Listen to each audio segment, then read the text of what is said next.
Do Partido Ecologista aos Verdes, Sra. Deputada Mariana Silva, por favor, tem a palavra, 4 minutos.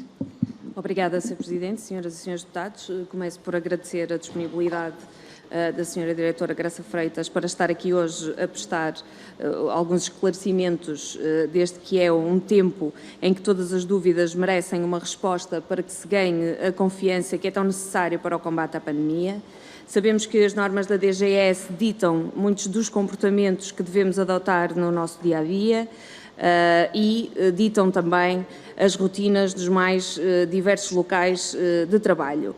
No entanto, alguns destes locais ganham maior relevância do que outros, como, por exemplo, os lares ou as escolas. Quanto aos lares, não podemos deixar de lamentar que o investimento feito tenha ficado aquém do que era necessário, do que era essencial, para proteger os mais velhos que estão mais vulneráveis à doença.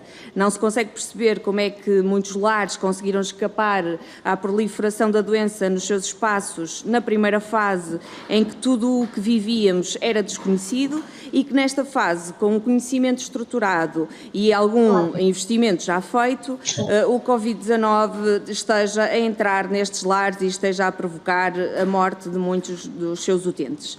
E assim pergunto, neste momento em que os idosos residentes em lares estão a ser vacinados, como se pode prevenir mais e melhor para que este vírus não entre nos lares nesta fase, para que o plano de vacinação possa decorrer com a rapidez tão necessária? Que tipo de investimento é que é necessário se fazer nos lares? Não conseguimos também perceber que durante quase 10 meses de conhecimento da doença não se tenha feito um maior investimento nos cuidados primários, que os centros de saúde ainda não sejam vistos e sentidos como espaços seguros para que os utentes se desloquem, caso necessitem, para evitar que sejam empurrados para as urgências hospitalares e, sobretudo, para que os mais idosos, muitas vezes sozinhos, que se veem privados do apoio do médico de família, que é mais do que o profissional que diagnostica, que prescreve medicamentos, mas é também o amigo que os ouve e que os auxilia. Por isso pergunto que repercussões prevê a DGS que possam surgir, ou já surgiram, deste abandono em nome de uma possível proteção. Que apoio está a ser prestado aos idosos que estão em casa, isolados, sozinhos, há meses, com medo de sair, com medo de apanhar sol, com medo de viver? Que planos estão a ser trabalhados pela DGS para que, à falta de uma vacina para acabar com a solidão, se possa prestar mais apoio aos idosos, se possa prestar mais atenção, devolvendo-lhes a vontade de viver e não de apenas esperar que a morte chegue por Covid, por doenças crónicas, pelo frio, pela falta de medicação ou pela solidão? Quanto às escolas, Sra. Diretora, onde os estudantes são a principal preocupação e, apesar de sabermos que as crianças e jovens não estão sujeitas à doença, não deixa de ser uma preocupação para toda a comunidade escolar a forma como são recebidos no espaço escola. As orientações da DGS permitiram, todos sabemos, que fosse possível a proteção e segurança para alunos, professores e auxiliares de educação, transformando a escola num espaço seguro.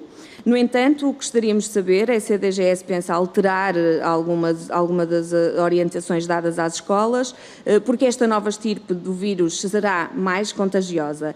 E se, por um lado, sabemos que dentro da escola todas as regras de segurança estão garantidas, por outro lado, conhecemos o comportamento normal e saudável das crianças e dos jovens que vivem nos seus momentos de socialização ou até no convívio em família, que possa estes comportamentos de alguma forma vir a afetar a comunidade escolar composta por elementos, também eles doentes de risco, como é o caso dos professores e dos auxiliares de educação.